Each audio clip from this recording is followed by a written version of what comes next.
All right, welcome to the Explainer. So today we are diving into a topic that, let's be honest, can be a little intimidating for a lot of us, investing. But hang with me, because we're going to break it all down and make it make sense. I mean, this quote from Investing for Dummies just hits the nail on the head, doesn't it? If you've ever felt completely overwhelmed by all the financial jargon, the crazy charts, you are definitely not alone.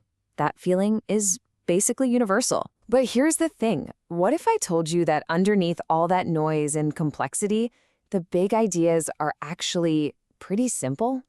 In this explainer, we're going to cut through all of that and get right to what really matters. Okay, first things first, let's get one thing straight. Investing is not just some game for rich people on Wall Street. As our source makes really clear, if you want to do big things in life, buy a house, put your kids through college, actually retire someday, investing is an absolutely essential tool. It's how you make your money start working for you. So, how does this all work? Well, believe it or not, the entire massive world of investing really just boils down to two fundamental paths. You're either an owner or you're a lender. Ownership is when you buy a piece of something, like a stock or a piece of real estate, that can grow and make money. The whole goal there is to build wealth over the long run. The other path is lending. That's where you loan your money out for a promised return, called interest. Think savings accounts or bonds. The goal there is just to get a steady, predictable income stream. So, which of those two paths has created the most wealth throughout history? Well, the evidence is, frankly, overwhelming. This quote points out that the world's wealthy got that way primarily through ownership, owning businesses, property, and stocks. That is the path to real growth. And this is where things get a little scary, right? This is the part that makes most people nervous. The ownership path, while it has way more potential, it also comes with a much, much bumpier ride. This is the heart of what investment risk is all about, the very real chance that the value of what you own could go down. And to make that fear feel super real, just look at this number. In early 2020, when the pandemic hit, the U.S. stock market just tanked. It fell a shocking 36% in just over a month. I mean, seeing a number like that next to your life savings, yeah, that's absolutely terrifying, and it's the fear that keeps so many people from ever starting. Which, of course, leads us to the million-dollar question, doesn't it? How can you tap into all that potential for growth without getting totally wiped out by these scary drops? How do you actually tame that risk? Well, thankfully, you have some incredibly powerful weapons in your arsenal to fight back against this volatility. And your biggest, most powerful ally is time. Okay, check this out, because this chart shows you exactly why time is your superpower. Look at the range of returns you could get in the stock market. If you only invest for 1 year, it's pretty wild. You could make a lot, or you could lose a lot. But look what happens when you stretch that time frame out to 20 years.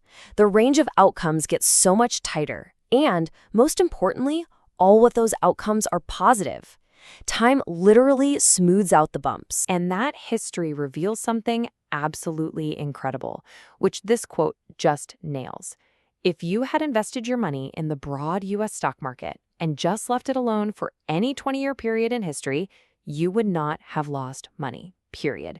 Not through the Great Depression, not through the 2008 crash, nothing. That is the unbelievable power of time. All right, so what's your second weapon? It's an idea you already know, I guarantee it. It's diversification. It's that old saying, don't put all your eggs in one basket. Simple as that. Okay, but that brings up a really obvious problem, right? You're probably thinking, how am I, just starting out with a few $100, supposed to buy shares in hundreds of different companies to spread my risk?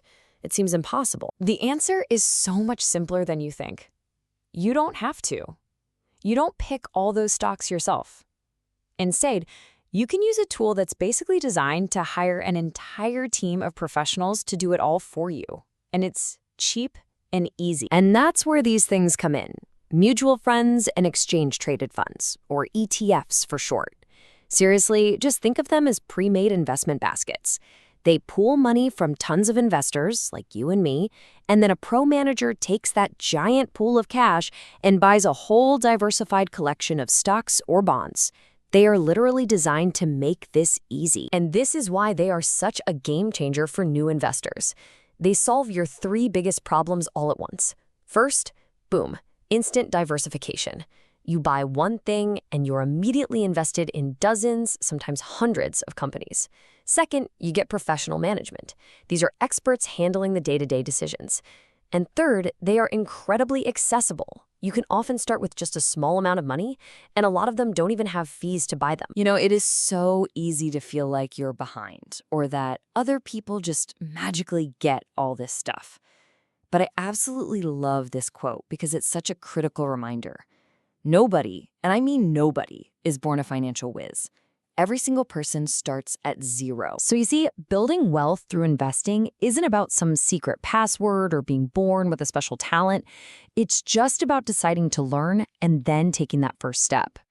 The tools are out there. They're easier to use than they've ever been, and they are designed to help you win. So the only real question left is the one right here. Where will you begin? Thanks for watching The Explainer.